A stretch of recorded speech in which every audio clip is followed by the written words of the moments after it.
hearts of men. The Shadow knows.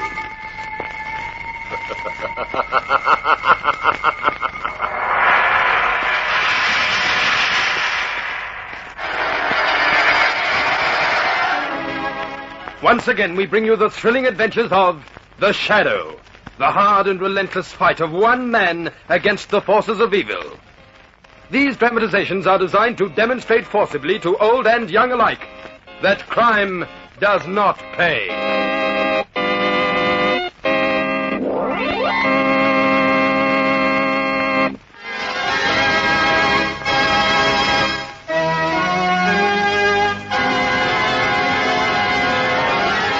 The Shadow, who aids the forces of law and order, is in reality Lamont Cranston, wealthy young man about town. Years ago in the Orient, Cranston learned a strange and mysterious secret. The hypnotic power to cloud men's minds so they cannot see him. Cranston's friend and companion, the lovely Margot Lane, is the only person who knows to whom the voice of the invisible Shadow belongs. Today's drama, The Mother Goose Bandit.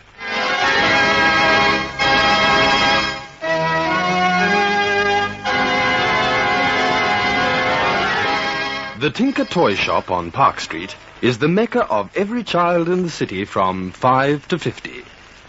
And here today we find Lamont Cranston and Margot Lane having the time of their lives. Lamont, look at these toy soldiers.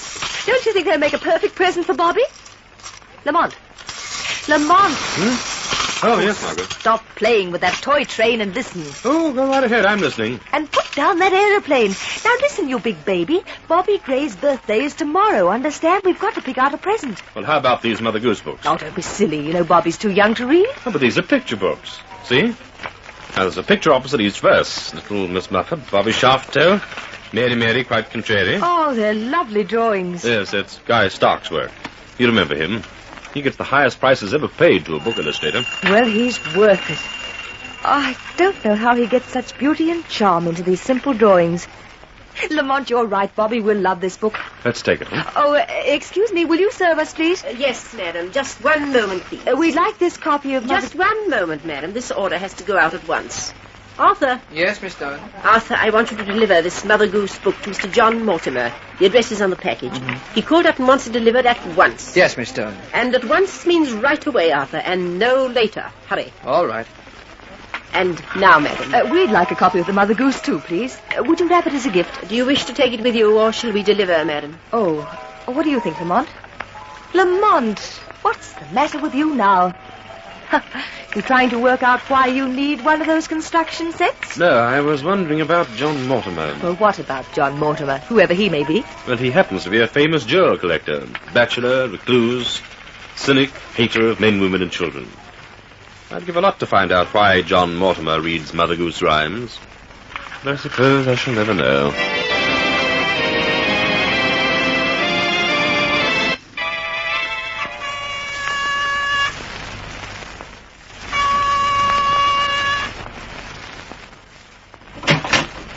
Margot. Good morning, Lamont. May I come in? Yes, of course. Come right in. You're early for Bobby Gray's birthday, aren't you? I didn't come about the birthday. Have you seen the morning paper? No, why? Well, dearly beloved, cast an eye on these headlines. You're acting pretty strangely, Margot. You sure you feel all right?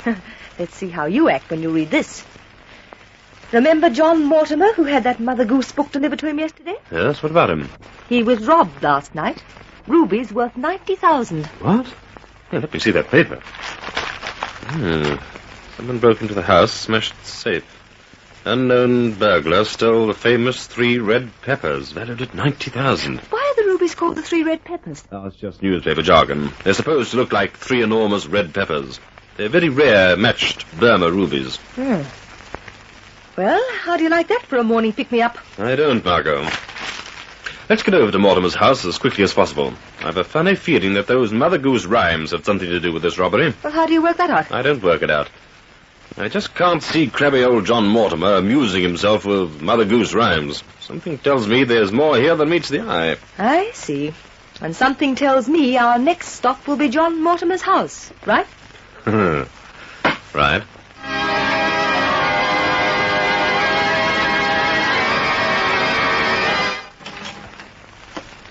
Good morning, Commissioner Weston. O'Shaughnessy said we'd find you here in Mr. Mortimer's study. Well, if it isn't Cranston, Lane and Company. What are you two doing here? As if I didn't know. Good morning, Commissioner. We came to look over the scene of the crime, and all I've got to say is, wow. How did it happen, Commissioner? Same old story. Mortimer locked up the house and safe and went away for a week. Got home early this morning and was very surprised indeed to find the place torn apart. You're certain he got home this morning? Oh, yes. We checked up on him. Why? There's one more question, and I'll tell all, teacher. Did you by any chance find a new nursery rhyme book around, Mother Goose? Now, how the devil did you guess that, Cranston? Then you did find it. It was the Guy Stark edition, wasn't it? Yes, that's right. Now, look here. What do you two know about this case that you're not telling? Nothing, Commissioner. Just an idea that persists in disturbing my thoughts. I'll tell you all about it in a minute. Where's that book he left? It's over here. He left it open on top of the safe. Will you look at this? One of the verses is underlined. Well, whoever grabbed Mortimer's rubies has a wild sense of humor. Oh, Margot, listen to this. The verse underlined is, Peter Piper picked a peck of pickled peppers. Yes, all right, Cranston. We got the general idea. Yes. He picks the 3 red peppers out of this house, then boasts about it. Well, I can tell you... Oh, the phone. Keep the receiver away from your ear so that we can hear too, Commissioner. Hello. Good morning, children. This is Mother Goose speaking. Who? This is Mother Goose speaking. Oh, now, wait a minute. I'm very displeased with Peter Piper. He's been a bad little boy. Who in heavens is this? Hey, what are you babbling about? Peter Piper picked Mr. Mortimer's peppers last night. He told me how he left a boastful message. What a bad boy he is. Now, I'd like to return the peppers. Oh, you would, eh? Of course, there'll be a reward for Mother Goose, eh? Say, 10,000? Now, you listen here, you cheap crook. You haven't a hope of getting away with this. We don't pay a halfpenny, and we'll have you in jail inside of a week.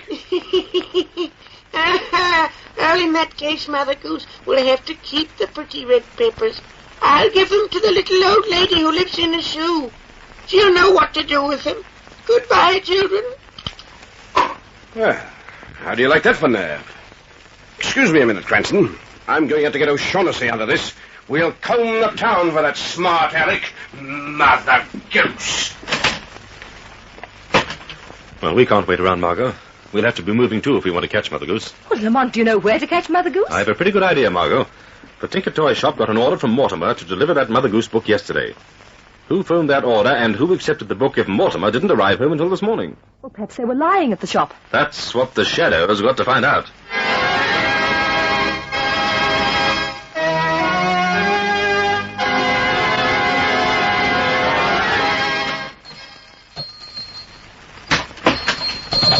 Good day. Can I Why, that's odd.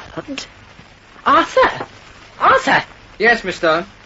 Did you just come in, Arthur? No, miss. I've been in the store all the time. But I could swear I heard someone come in and... There's no one here.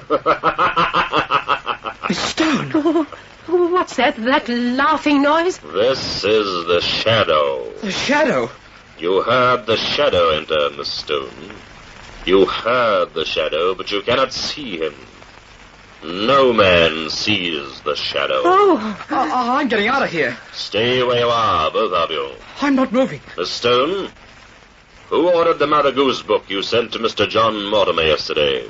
Careful now, I want the truth. I thought it was Mr. Mortimer. He said it was Mr. Mortimer. The truth. That's the truth. I swear it. You, boy. Who accepted the book when you delivered it? Well, I thought it was Mr. Mortimer. He met me in front of the house and paid for it. Describe him. Well, he was a funny-looking chap, all smiles. He kept laughing to himself all the time. Mr. Shadow, we demand an explanation. You can't come into the store and treat us like this. Look here. Last night, John Mortimer was robbed by a thief who left a marked copy of Mother Goose in the house. A thief who calls himself Mother Goose and may operate from the store. No, that's not true. It can't be. The Shadow will be your judge of truth and lies, Miss Stone. If you have lied, the Shadow will know, and the Shadow will return.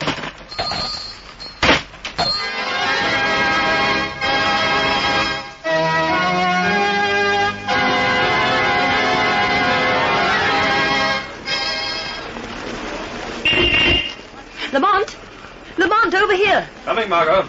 Get into the car, Lamont. Hurry.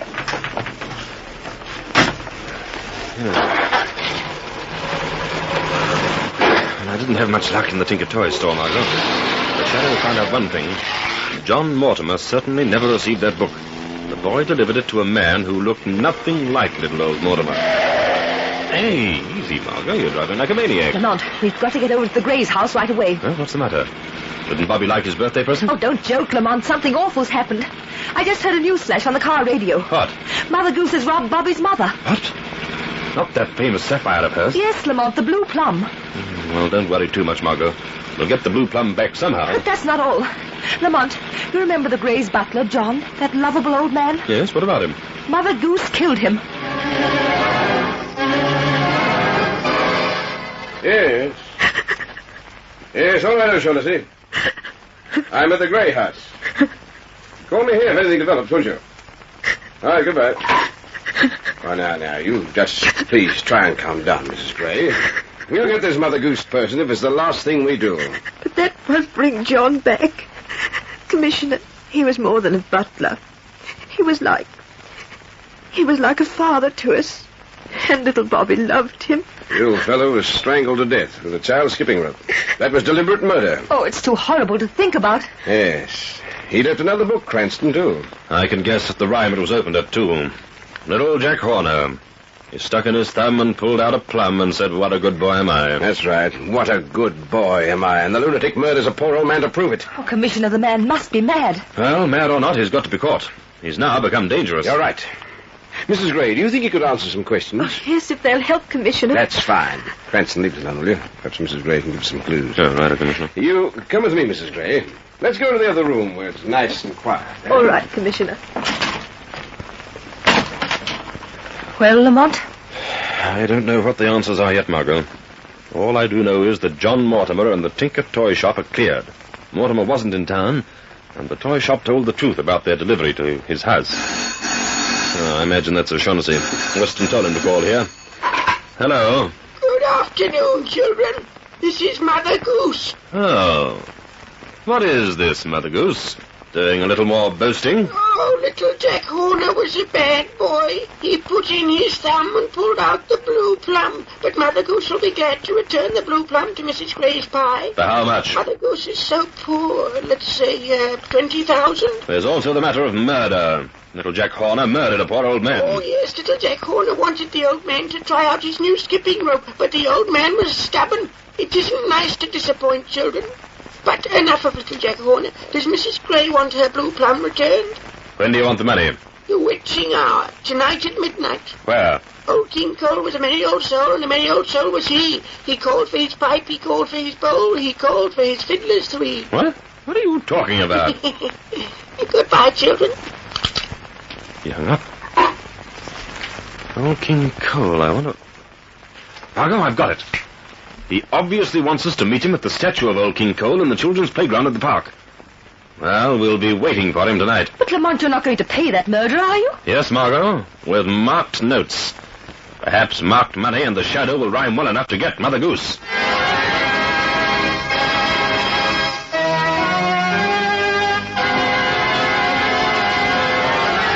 A daring scheme to trap Mother Goose. Will it succeed? Stay tuned to this station for the thrilling climax to tonight's Shadow Story.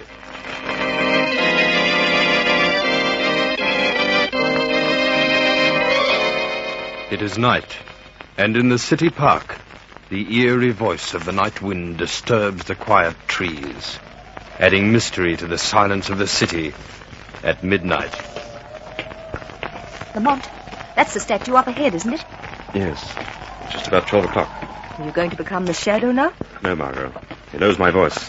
It's better if I speak to him as Cranston first. After he takes this money, the Shadow will go into action.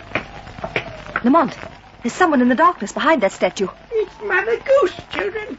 No, don't come any closer. Mother Goose has a gun. Have you brought your present for Mother Goose? Where's the sapphire? The blue plum? You shall get it back. Trust Mother Goose. Don't trust him, Lamont. We wanted to have this money, Margot. All right, Mother Goose. Catch. Ah, you're so kind to poor Mother Goose. Blessings on you, children. Blessings. Oh, don't let him escape, Lamont. Do not interfere with Mother Goose, children. Hey, where's the blue plum sapphire? Come when you're cold. Do what you bid. Shut the door after you and never be cheap. Margot, go home. The Shadow is going to work now. Even Mother Goose can... Lamont, someone's in trouble. That way. Yes, perhaps someone's fallen over that wall. Come on.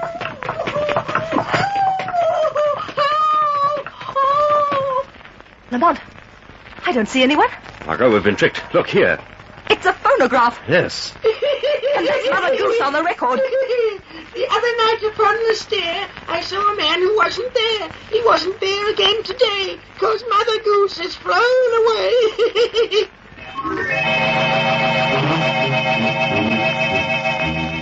Well, so he got away from you last night. Brilliant work. Brilliant. Perhaps next time you let the police department take care of Mother Goose. He was only trying to help, Commissioner. Now, please, Mrs. Gray, don't encourage this amateur. Lamont, I understand why you didn't catch him, and I'm very grateful for the way you tried. I want to see John's murderer brought to justice. Thanks, Jane. Well, Cranston, any more bright ideas on how to catch Mother Goose? Yes. Uh-huh. Every time Mother Goose plans a crime, he rings up the Tinker Toy shop and orders a Mother Goose books to be sent to the scene. And it so happens that the Tinker shop is the only place that stocks that Guy Stark edition. Well? I'm going to take a job there as an assistant. Sooner or later, Mother Goose will call up again. And that's where you come in. You have the wires tapped and trace the call. Yes, it might work at that. It's got to work, Commissioner. It's our only way. In fact, I've already made arrangements with Miss Stone at the store. Excuse me. Hello, Weston speaking. Oh, Commissioner, how fortunate it's you. Commissioner, Mother Goose loves nice pearls. Do you know who has the finest pearls in town? What? Now, look here, you... Dear, you shock Mother Goose. Hello. He hung up. That was our Mother Goose friend again, Cranston. What's the idea of the phone routine? I think he's enjoying himself, Commissioner. When I get my hands on him, he'll in... Hello? Commissioner, who has the best opals in town? Mother Goose loves opals. Now listen, I've stood a lot for it. Hung up again.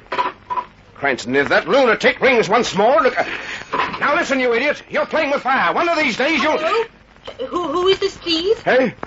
Oh, I'm sorry, madam. Who do you want? Mr. Cranston, please. Oh, yes. Cranston for you. Hello? Mr. Cranston, this is Miss Stone of the Tinker Toy Shop. I tried to phone you at home. They said I'd find you here. What is it, Miss Stone? That man ordered another book, Mr. Cranston. I recognize his voice. I sent Arthur on the delivery. If you hurry, perhaps you can intercept him. Mother Goose, eh? Good. To whom was the order sent? To a Miss Margot Lane. The address is... Margot Lane? Never mind. I know the address.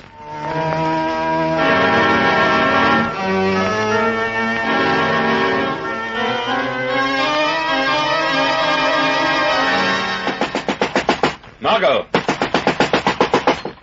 No, come on, it's all right. Stop pounding on the door, Cranston. She's probably gone out. She's supposed to be home. She told me she was staying in all the morning.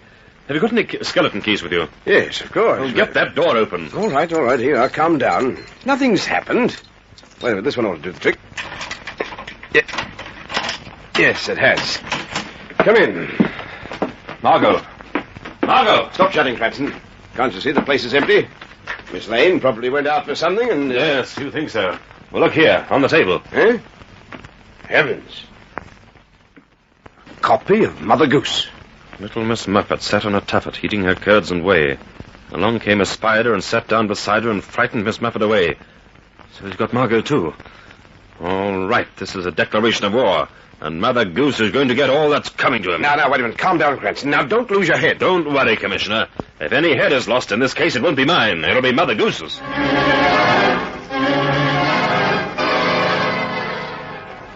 Now, do you understand the whole scheme, Miss Stone? I think so, Mr. Cranston.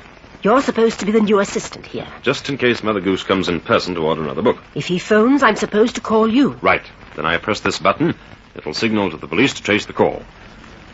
Now, let's act like shop assistants, Miss Stone, not like conspirators. When do you think he'll call, Mr. Cranston? I don't know. We'll just have to wait. No, don't be scared. Just answer it. Hello? Oh, It's one of the wholesalers, Mr. Cranston. Oh, right. Well, I'm going forward to wait on customers. Right. Yes, we can let you have the order next week. Yes, right. Hello, Mr. Cranston.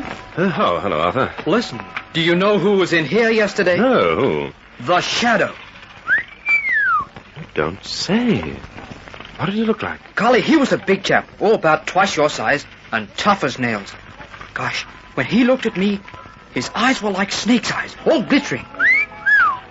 Were you scared? No, I don't scare easily. I said to him, go on, hop it. I've done nothing. And then I said to him, why, you big fake, I could punch Hold you... it, Arthur. Here comes a customer. I'll listen to the rest later. Go on, hop it. That's wonderful. Good afternoon, sir. Good afternoon. What do you have in bicycles, please? Bicycle, sir? Certainly. Well, my man? Yes, sir. Your last remark was, bicycles, certainly. I'm waiting. So am I. What? Mr. Cranston! Mr. Cranston! Coming. Have a seat, sir, will you? If this is the call I'm waiting for, I'll ride every bike in the shop for you. No hands. Yes, sir. Yes, sir. Just one moment, please. It's the man, Mr. Cranston. Mother Goose. Keep him on the phone as long as possible. I'll signal Weston. Right, go ahead. I'll take your order now, please. 1 copy of Mother Goose. Delivered to whom? Whom? I can't catch the name. Will you spell it? L for lazy, A for able, M as in money, O for only, N for no, T for trust. Heavens, he's after me. That's Lamont. Lamont Cranston. Yes, sir, I've got it.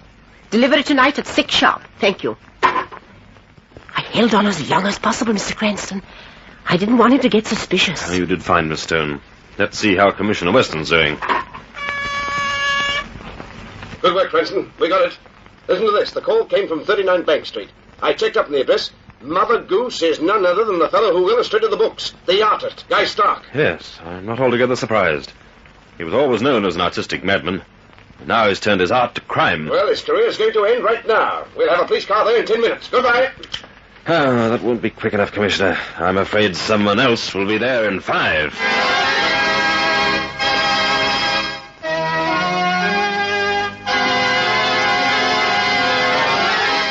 The little dog laughed to see such sport, and the plate ran away with the spoon. Good. Excellent. Now, little Jack Horner, Miss Lane. Oh, please, this is enough of this farce. Please, let me go now. But you will recite the pretty nursery rhymes for me if I let you go. Oh, no, my dear. You stay with Mother Goose. Come, I will sit at my drawing board and draw lovely pictures while you recite. Go on, Miss Lane. Little Jack Horner. I can't. My throat's beginning to hurt. I've been reciting for 2 hours now. I can't. Miss Lane. Little Jack Horner. Sat in a corner, eating his Christmas pie. He put in his thumb and pulled out a plum and said, what a good boy am I. Oh, lovely, lovely. Now, Jack and Jill.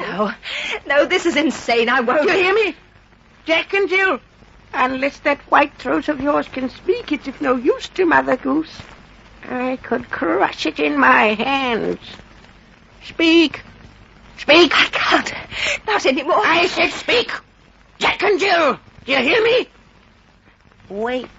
I know how I can make you recite my skipping rope. Yes, my skipping rope. Ah, here it is. Now, my pretty one, I'll wind this rope around your neck like this. Now, Jack and Jill, come. Jack and Jill. Let go. Stop, please. Speak. Speak, or I twist the rope tight. Jack and Jill went up the hill to fetch a pail of water. Who's that? Jack fell down and broke his crown, and Jill came tumbling after. Who's in this room? Don't you know? This is Mother Goose. Mother Goose? The real Mother Goose, Guy Stark. And I'm very angry with you. Where are you? I can't see you. Of course you can't. Only good little children can see Mother Goose. And you have been very naughty. I don't believe it. You do believe it. Deep inside your twisted, crazed mind, you do believe. You knew that someday you would have to pay, and that day has come. No.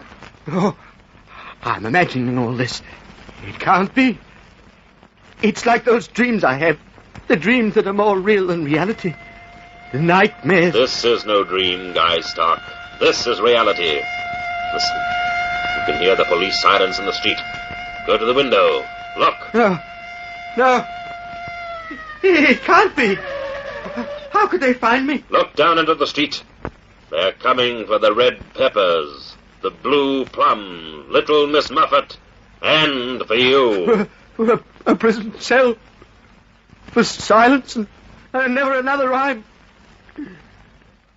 Humpty Dumpty sat on the wall. No, Stark, wait. Humpty Dumpty had a great fall.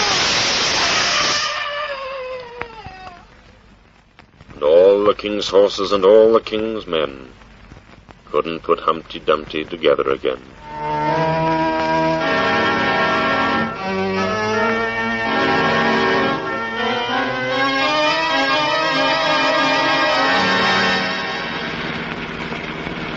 Are you sure you're feeling strong enough for a visit, Margot? Oh, yes, Lamont. Besides, we've got to give Bobby a party today. Mother Goose cheated him out of his birthday party. Mother Goose did worse than that. Poor Guy Stark. He had a brilliant talent, but like so many geniuses, he was tottering on the borderline between sanity and madness. But what made him go over the edge, Lamont? We'll never know. No one will ever know why men go mad. Stark went insane, and in his madness, some last fragment of sanity in his brain clung to the sanest and cleanest thing that he knew. Well, Nursery rhymes. he certainly didn't look as though he was clinging to sanity when he grabbed me yesterday. Just rang the bell and got hold of me when I opened the door. Oh, try and forget it, Margot. Don't worry, I will. Oh, and Lamont, Yes, Margot. I bought Bobby a bike. Mother Goose is too dangerous for a young boy.